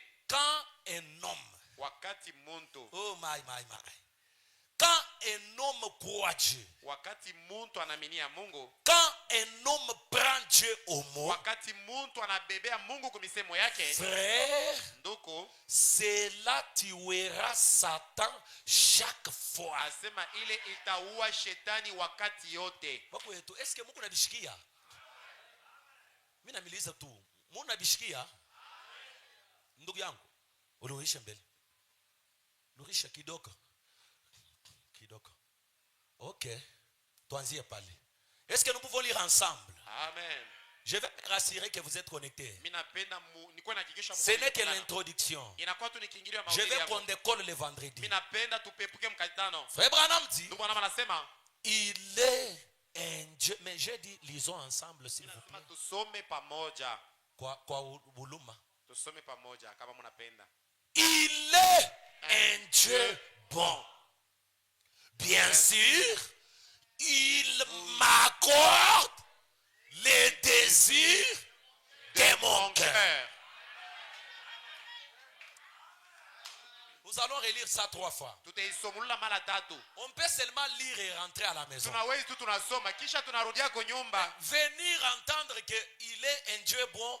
Et ce soir, il m'a accordé le désir de mon cœur. Ça suffit. Amen. On peut fermer les portes, rentrer avec. Kisha tunarudia na kunyumba mara moja. Commencer juste à les confesser. Tuanze tu na kukiri.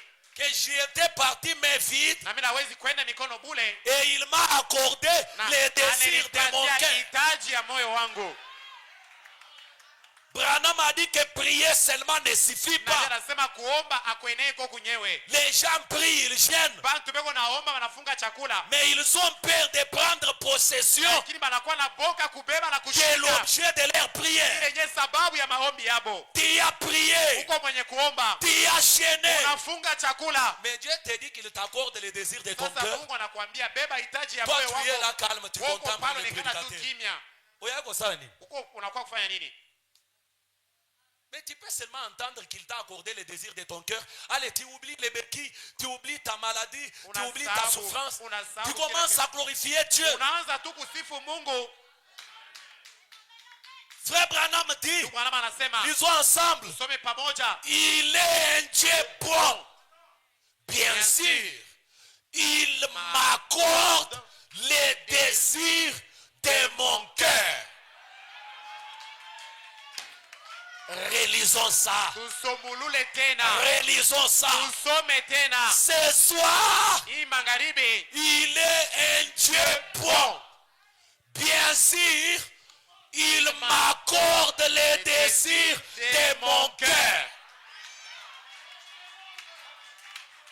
Nous allons plus éclaircir. tutatakatisha yo tena. Ce soir, Hii magharibi, il est bon. il est bon. Il m'a accordé.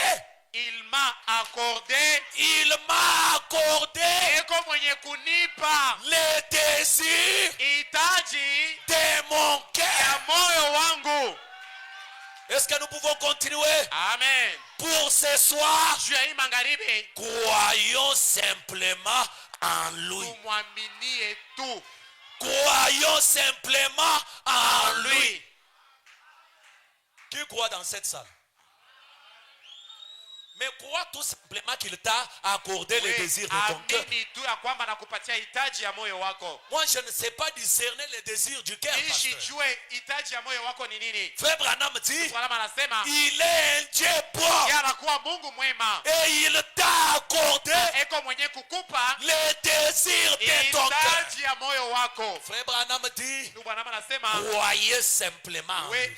umwaminie tu. Et quand vous croyez en Na lui, kama unamwaminia, c'est le coup mortel asema ile njo kofi ya lufu donné à Satan. ile unapika adui. Frère Branham ajoute, Ndugu Branham anaongeza, quand un homme prend Dieu au mot, wakati mtu anachukua Mungu kwa quand misemo un homme yake, prend Dieu au mot, wakati frère, mtu anachukua Mungu misemo yake, quand un homme prend Dieu au mot, wakati mtu anachukua Mungu misemo yake, c'est là tuera Satan chaque fois. asema ile itaua shetani wakati yote. Qui veut tuer Satan ce soir? Nani anapenda kuwa adui magharibi? Prenez Dieu au mot. Chukua Mungu kwa misemo yake, Croyez la promesse de amini Dieu. malako ya Mungu, Faites ce que Dieu vous dit de wewe faire. fanya kile Mungu anakuambia, Confiez-vous dans la parole du wewe Seigneur. egemea neno ya Mungu. Frère Branham dit, Ndugu Branham anasema, cela tuera Satan chaque fois. asema itaua adui kila mara. Branham insiste et Na dit, pia anasema, c'est le coup plus dur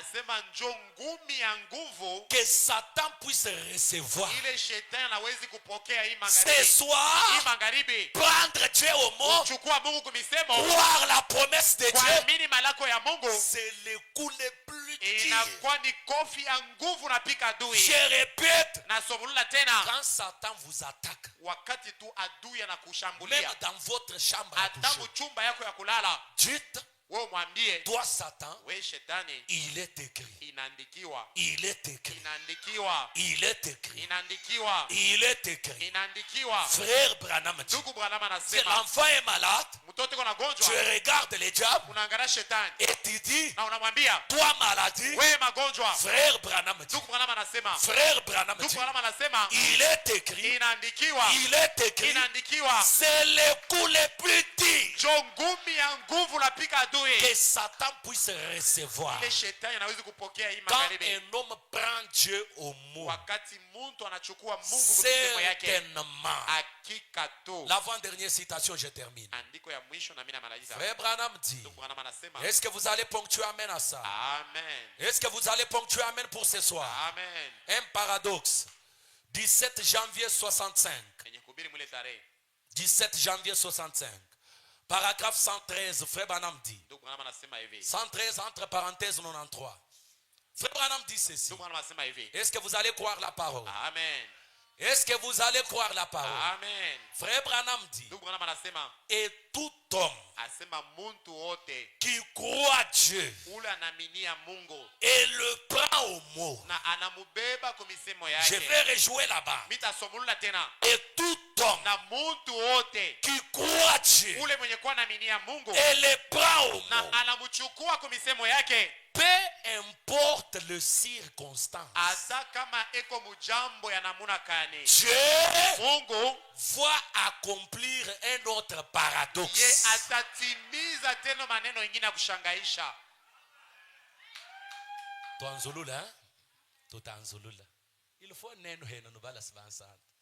Un paradoxe, 17 janvier 65, paragraphe 113, entre parenthèses. Hein? Shekina achaka des paragraphes.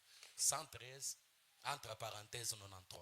On doit lire ensemble. Tutasoma pamoja. Je ne suis pas venu vous faire une récitation. Mishikuye tu njua kumitaia Je vais maandiko. vous amener quelque part. Niko na kule nitemipeleka. C'est dans cette dimension-là Ni mwile hatua où tout est possible. jo mwenye biote Est-ce que vinawezekana. nous pouvons lire maintenant à haute voix? Tutasoma sasa shibote. J'ai dit 113. Monte. Oh là là, monte. C'est que là, regarde 93. 93. Ok, c'est ça. Est-ce que nous pouvons lire ensemble? Tunaweza kusoma pamoja. Lisons ensemble la parole. Tusome pamoja neno. Frère Branham dit. Ndugu Branham anasema, Lisons un peu ensemble. tusome pamoja. Et tout homme qui croit Dieu et le prend au mot, peu importe les circonstances, Dieu va accomplir un autre paradoxe pour tenir sa parole.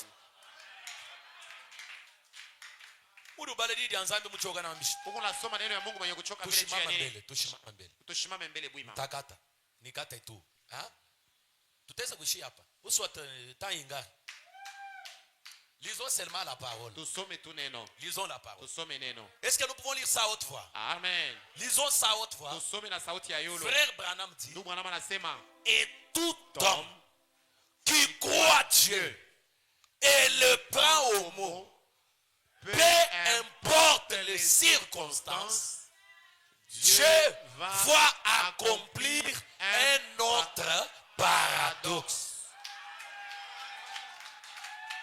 Même s'il avait déjà accompli un paradoxe. hata kama alikuwa alishatimiza muujiza ingine, Même s'il avait déjà accompli un hata paradoxe. kama alikuwa alishatimiza muujiza ingine, Ce soir, hii magharibi nous n'avons pas besoin d'un paradoxe, hatulazimishe muujiza, mais nous avons besoin d'un autre paradoxe. lazimisha muujiza ingine, De gloire en gloire, kutoka mutukufu de bénédiction en bénédiction, kuingia mubaraka ingine, de prospérité en mustawi prospérité, na mukustawi tena, de guérison en guérison, uponyaji na uponyaji de ingine, parcelle en parcelle. mpango na kuuza tena ingine. Oh, j'ai le Saint-Esprit. Oh, niko na Roho Mtakatifu, Oh, je dois atteindre la perfection. ninapasha kupanda na kufika kwa ukamilifu, Je dois arriver à l'adoption. ninapasha kufika mkutiliwa. Est-ce que nous pouvons donner un coup au diable à Satan ce Unaweza soir? kupika shetani ngumi hii magharibi. Frère Branham dit, Ndugu Branham anasema, et tout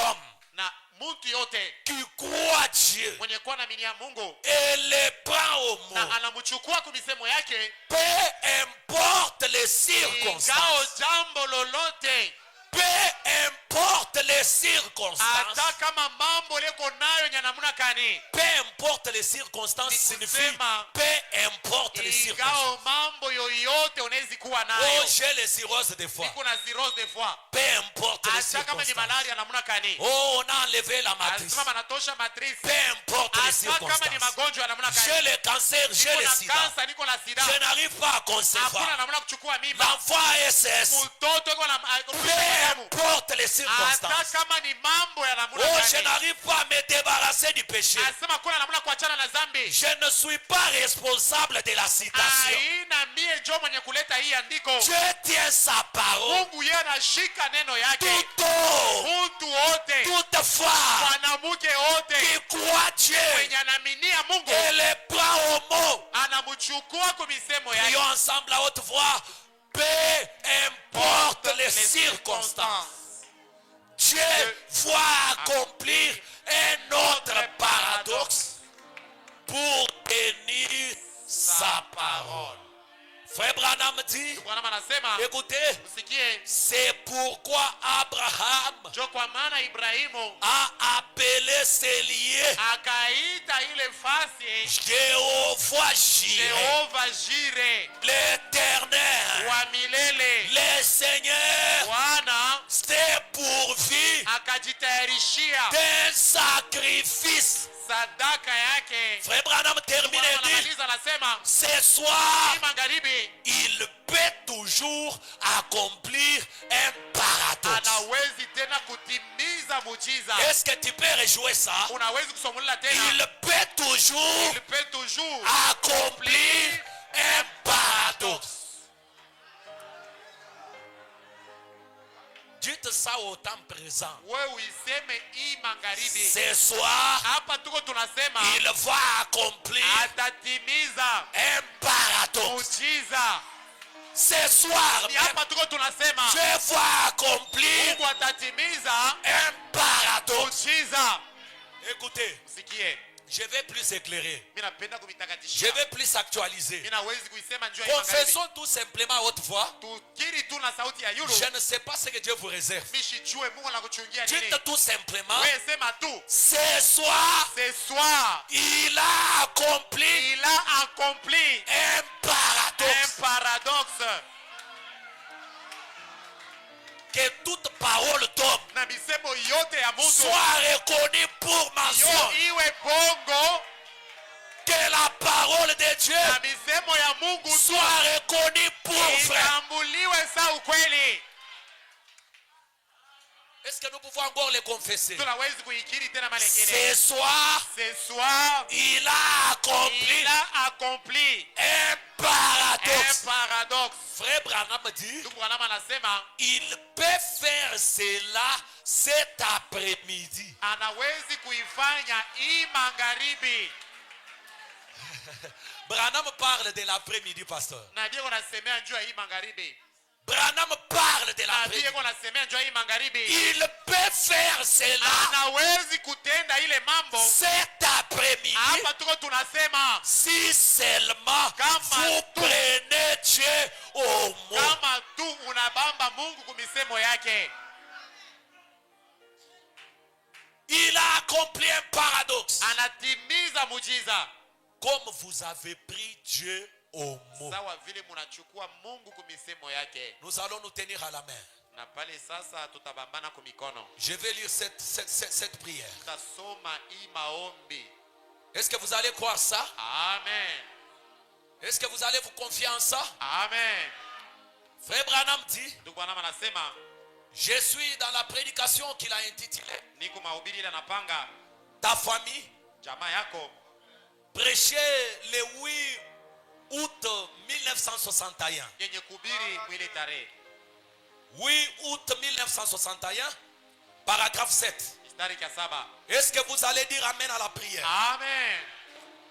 La prière fervente du juste a une grande efficacité. Maombi ya mtu muwaki inekalaka na uwezo mingi. Cette prière sera efficace pour ton Hii problème. maombi itakuwa na uwezo juu ya ile mambo konayo. Frère Branham va juste le déclarer. Ndugu Branham yatetamka tu. Prends Dieu au mot, crois la parole du Seigneur. Shimamia tu Mungu kumisemo yake. Je ne sais pas ce qui va arriver à l'instant même. Nishijue ni nini itafika sasa hivi. Frère Branham prie et dit, Ndugu Branham anaomba anasema, oh Dieu, oh Mungu, ce soir, hii magharibi je te prie niko na kuomba de donner à chacun d'eux upatie kile mmoja wabo une glorieuse demeure dans le royaume. makao ya utukufu mule juu. N'oubliez pas Hapana kusabu que tout homme ya kwamba mtu wote qui croit Dieu ule anaminia Mungu et les bras au mot, anamchukua kumisemo peu yake. importe les circonstances, Ingawa jambo lolote Dieu tiendra sa Mungu parole. ye atashika neno yake. C'est quand un problème vous arrive, Wakati mambo yanakufikia, vous avez un enfant malade à la kuna maison, mtoto anagonjwa kunyumba, à l'instant même, wakati moja moja tu te Seigneur, sema Bwana, je crois ta parole. ninaamini neno yako. Seigneur, Bwana, j'espère en bila toi. kutumainia. Seigneur, Bwana, je te bats au bila mot. kuchukua kumisemo yako. Seigneur, Bwana, ma prière peut faillir. maombi yangu. Mais frère Branham a déjà Lakini prié. ndugu Branham alishaomba. Branham a déjà prié. Ndugu Branham alishaomba. Branham a déjà Ndugu prié. Branham alishaomba. L'ange lui a dit, Malaika alimwambia, si tu es sincère kama uko mnyofu et que tu amènes life au na tabernacle unafikisha life maskani à ponctuer, amène à la kusema parole, nami na kuneno, rien ne peut résister hakuna kile kitajama à ta prière. kumaombi yako. Il n'y a que deux clés. Kuna kwa mpaka mfungulo mbili. Croyez la prière de frère Branham. Kuamini maombi ya ndugu Branham. Croyez la commission de l'ange. Amini kazi ya malaika. Croyez la parole de Dieu. Amini neno ya Mungu. Et rien ne va résister à la prière de frère Hakuna kile Branham. kitajama kwa maombi ya nabii. Pas ta prière à toi. Hapana maombi yako wewe. Mais quand Branham va prier, Wakati nabii ataomba, l'ange lui a dit, malaika alimwambia, si tu les amènes à te kama croire toi, unabafikishe bakuamini wewe, quand tu vas prier, pale utaomba, rien ne peut résister. hakuna kile Et kitajama. ce soir, Na hii magharibi, frère Branham est en train de prier. ndugu Branham eko mkuomba. Alors que tu étais venu pécheresse, Japo likuwa mtenda alors dhambi, que tu étais venu pécher, japo likuwa mtenda dhambi, Branham prie et dit, nabii anaomba anasema, je te prie, oh Dieu, ninakuomba o Mungu, de donner à chacun d'eux patia kila mmoja wabo une glorieuse demeure dans le royaume. makao ya utukufu kule juu. Que le diable ne t'appelle pas pécheur. Shetani ashikuite mtenda dhambi. Frère Branham, l'homme de prière infaillible, est en train de Ndugu prier. Branham wa maombi ashipo kuanguka Il iko dit naomba. que Dieu te donne un meilleur demeure. Anasema Mungu akupe makao ya mzuri zaidi. Une glorieuse demeure dans le royaume. Akupatie makao ya utukufu. Frère Branham ajoute, Ndugu Branham anaongeza. est-ce que Branham peut prier? Nabii anaweza kuomba. Branham ajoute, Nabii anaongeza. oh Seigneur Dieu, Oh Bwana Mungu, bénis-les pendant qu'ils sont ici sur terre. Anasema ubabariki wakati bengariki hapa pa dunia. Pas au ciel, Hapana kumbingu. pas dans les milléniums, Hapana mu millennium. mais pendant qu'ils sont ici sur Wakati terre. beko hapa pa dunia. Branham dit bénis le Seigneur. Nabii anasema ubabariki. Vous n'aurez pas besoin de belles voitures dans le ciel. Hautalazimisha gari ya mzuri kule kumbingu.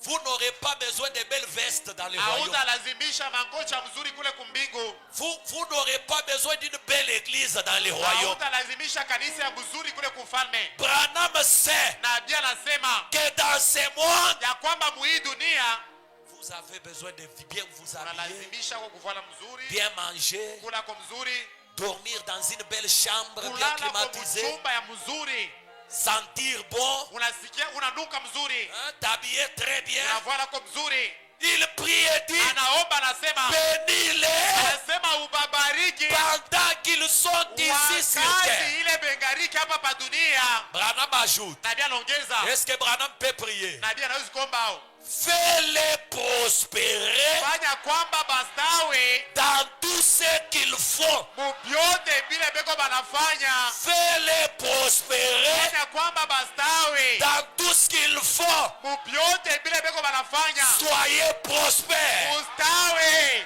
Soyez prospères. Amen. Soyez prospères. Amen. Branham ajoute Nabii anaongeza que cela prospère. ya kwamba vyote bistawi. Branham dit que cela prospère. Amen. Que cela prospère. Sema vyote bistawi. Que cela prospère. Amen. Et ces petits enfants, Hapa Seigneur, batoto kidoko Bwana. bien qu'ils soient encore des petits enfants, Hata sawa vile bengariki batoto. et beaucoup d'entre eux ici sont des adolescents, Na babiji katikati yao ni mabijana. mais cependant ils sont assis ici avec révérence et respect, Na japo beko benye kuikala hapa na heshima. comme des adultes. Saba kubwa. Oh Dieu, Oh Mungu. ils sont à mon avis Asema mukuona kwangu beko. les meilleurs du pays. Asema njoba bazuri ba muinchi. Ils sont à mon avis Afuatana na kuona kwangu. les meilleurs du pays. Asema bonjo benye babazuri ba muinchi. Pendant que ton boss t'appelle pauvre malheureux, Wakati shefu yako unakuita sema maskini. frère Branham t'appelle le meilleur du pays. Ndugu Branham anasema we njoko wa mzuri wa muinchi. Une meilleure église du pays. Kanisa ya mzuri ya muinchi. Le meilleur de Life We Tabernacle, c'est njoo toi. mzuri wa mulaifu maskani. Tu es le meilleur de ton We quartier. njoo mzuri wa mule mukartie Tu es yako. le meilleur dans cette Mungu wa université. mzuri mwile masomo. Que Dieu fasse de toi le meilleur Mungu afanya kwamba uwe wa au mzuri. nom de Jésus. Amen. Ils sont à mon avis les meilleurs du pays. Baonekana kumecho yangu njoo bazuri ba muinchi. Je te prie Mina kusi. de les bénir, Seigneur, qu'ils seront là. Iko na hakikisho yangu yote asema bo batakuya hapo. Branham, merci. Nabii iko na hakikisho Que chaque membre de ya kwamba Life kila Tabernacle mwanamemba life maskani est dans cette dimension. atakuwa mwile utukufu. Je suis sûr qu'ils Iko seront na là. hakikisho kwamba batakuwako. Je suis sûr qu'ils seront Iko na là. hakikisho yote asema batakuwako. Quand toute la famille sera réunie, Wakati jamaa yote je takusanyika. suis sûr qu'ils seront là, Père. Iko na hakikisho kwamba batakuwa pale baba. Je te prie de faire en sorte que chacun d'eux soit là. Mimi nakuomba kwamba ufanye mwako moja ya kwamba kila mmoja wao Qu'il ne se akuwepo. détourne jamais de ces glorieux sentiers étroits Asema boba shepuke kamwe hii njia ya kidogo. dans lesquels ils ont été enseignés à marcher. Hii yenyewe boba alifundisha kwamba batembee hemo. Accorde-le, Seigneur. Utupatie ile Bwana. C'est au nom du Seigneur Jésus-Christ. Mujina la Bwana Yesu Kristo. Disons tous Amen. Amen.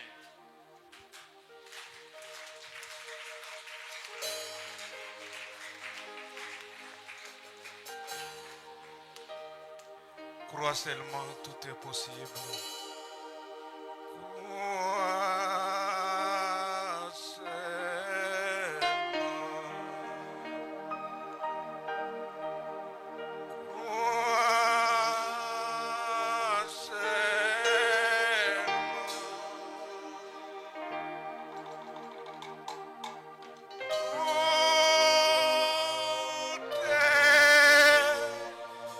Crois seulement.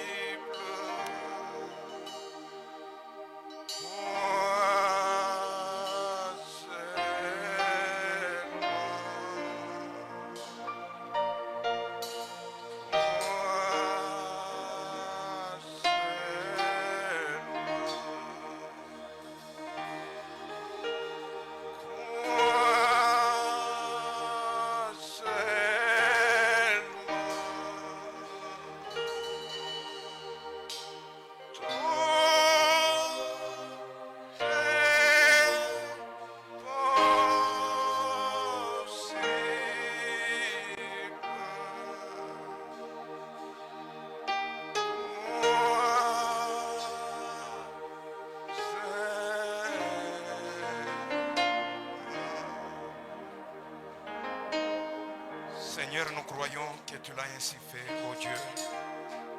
Nous croyons que tu nous as donné les désirs de notre cœur. Nous croyons que tu as accompli ta parole. Laisse-nous sortir, Seigneur, et aller confesser, ô Dieu de gloire, ce que tu as fait pour nous. Que la foi s'élève, que la foi soit ancrée au-dedans de nous, Seigneur. Accorde cela, ô Dieu de gloire, au nom de Jésus-Christ. Amen. Dieu soit béni à jamais. On va récolter les offrandes.